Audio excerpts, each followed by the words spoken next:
Somebody had to do this. Pew, pew, pew, pew, pew, pew.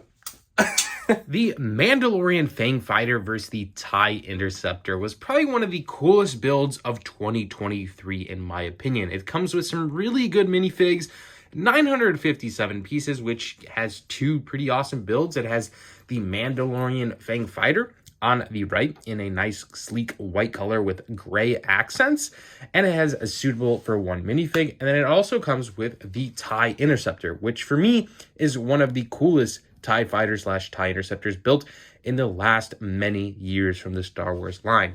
So let's go ahead and jump straight and look at the minifigs, and then we can kind of take a look at some of the builds and a little bit in depth on what I think.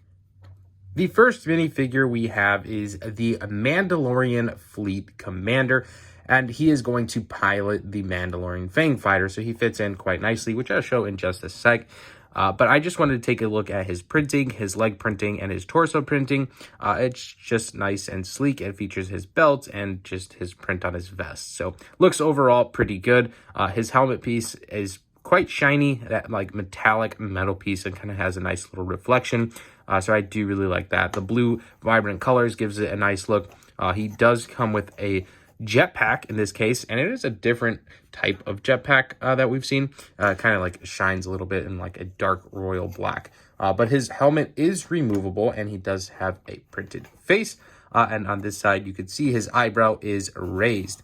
And then on the opposite side, if we focus a little bit, his face is just a nice cheesing smile. So you can have him displayed with either or. And if you really want him without the helmet, you can actually put his hairpiece on that covers the back of his face.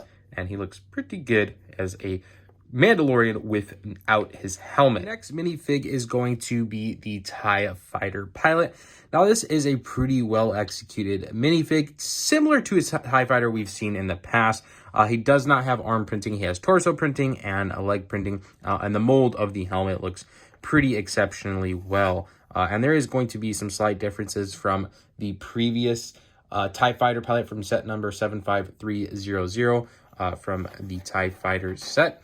But this does have a removable helmet piece and does have a young lady's face on it. So it does look real good. Now I'm going to pull up the minifig from the TIE Fighter. So here is a comparison of the TIE Fighter pilot from 75300 on the right and the new 75348 Mandalorian Fang Fighter versus TIE Interceptor on the left. You can see one of the biggest noticeable things is the printing of our logo is a nice white color on this one, and this is a little bit more metallic silver and a little bit more shiny. The torso printing is a little bit different, and then of course the design of the helmet is a little bit different. So those are some key takeaways. And then the back printing on the torso again has a little bit different printing on it, just a little bit different features and whatnot. So really cool to see a different TIE Fighter pilot be incorporated into the set. I do really like that, and hopefully they continue to do that going forward. We also are getting the Mandalorian in this new set. And quite arguably, he is a great looking minifig. We've just seen this exact same print in previous sets, like the Armorer set that we've seen that retired here at the end of 2022. But it does come with, most notably, the Dark Saber, which is exciting to see and overall looks really good in my opinion, and you actually get a second one in the extra pieces, so you can also build a second one if you need in your collection. But I do really like that. The only noticeable big difference of this Mandalorian minifig compared to one of the predecessors is his helmet piece. He has some shading around his helmet that kind of gives him a little bit more detail and has that really like centerpiece like shading that you can see just on the center of his helmet. So that does look really good. But as far as torso and leg pieces, they are the exact same. And then of course, one of the biggest notable differences is you are getting his face piece, which is finally nice to see from the Lego group instead of just a black head minifig with no face printing. And of course, you do have attachments accessible with holes on the helmet. And the last minifig we are going to get is the R2-E6 Droid. So again, not really a minifig. It's pretty standard in the sense of being a droid. It comes with your two legs and then has your base for the droid with printing on only the front. And then your top piece has the printing of, your droid face and all of his bebop noises. So pretty standard droid minifig, nothing exceptionally crazy. It does look good. It's in that all black sleek color. So a nice minifig to be added in. I really do think there could have been another additional minifig at this retail price of $100, but I'm going to open the floor for that and what you think in the comments below. So let's go ahead and jump and take a look at the actual builds from this set. The first portion we are going to look at is actually going to be the Mandalorian Fang Fighter. And actually, specifically, you get 2 booklets in this set. So one has bags 1, 2, and 3 with the white back instruction. And it has just this one single build. And then contrary on the opposite side, you have bags 4, 5, and 6.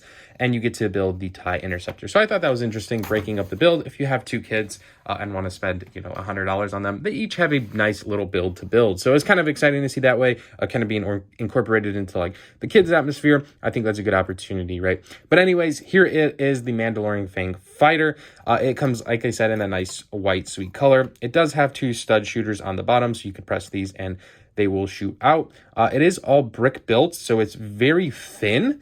And I actually really do like that instead of incorporating a bunch of Technic stuff.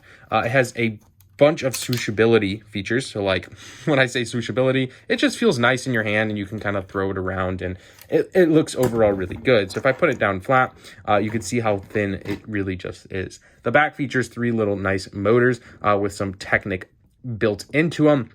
So that is the one Technic feature you will see. Aside from the stud shooters being on the bottom, this set has no playability besides the cabin opening up and you can slide your Mandalorian minifig inside. So he does have some plate piece that locks him in like so, and you can go ahead and put his visor down and close his hatch, and he fits just like that inside this ship. So that is really the only playability in here. As far as his cabin piece, he has a nice little cockpit.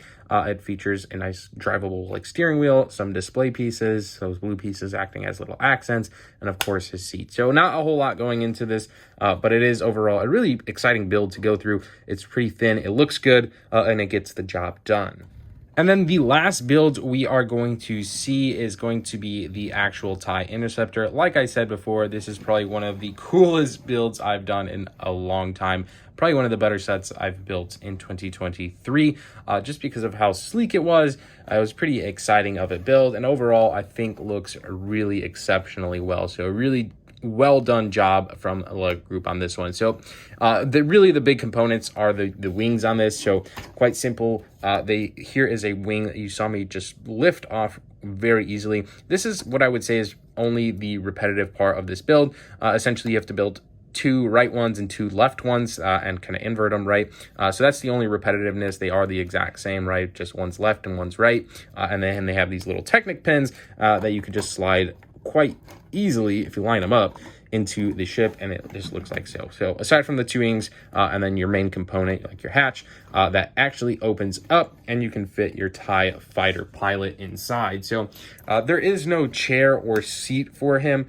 He just kind of sits in there, and I'll actually do that for you just so you can kind of get an idea.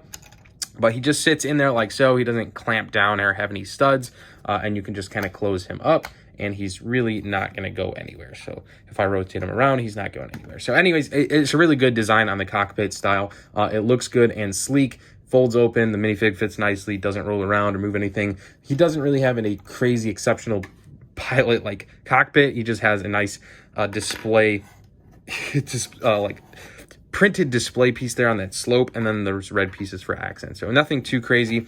And then of course the stud shooters on the bottom here, if you poke them out, they will shoot. So and then the back has a nice little sleek little detail right there. But anyways, there isn't a whole lot of detail that go into it, but it does look so exceptionally well that I really do think this set came out quite well. But I did not even show you the back of the box, mostly because I wasn't too proud of it, because I bought a damaged box one since this was the last one on this tour's shelves. It does have the push tabs if you would like to open it, and it kind of opens like so. But the box design does look really good. I know that is a factor for some of you, so it is worth showing off.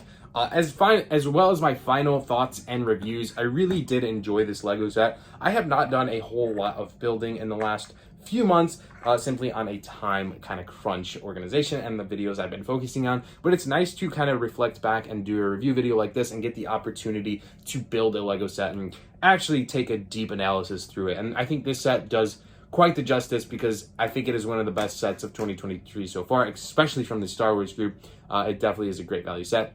It's not often you can find two pretty epic ships in one Lego set, especially for the retail price of $100. And I know there's only 957 pieces, so you're going to argue, well, you're not getting 10 cents per piece, but it does come with 4 really awesome minifigs. And so I am a big fan of this one. As far as like swooshability goes, they fit nice in your hands, they look good, they move good. I really do like them. So like this is a side-by-side of the two, kind of generally the same size scale.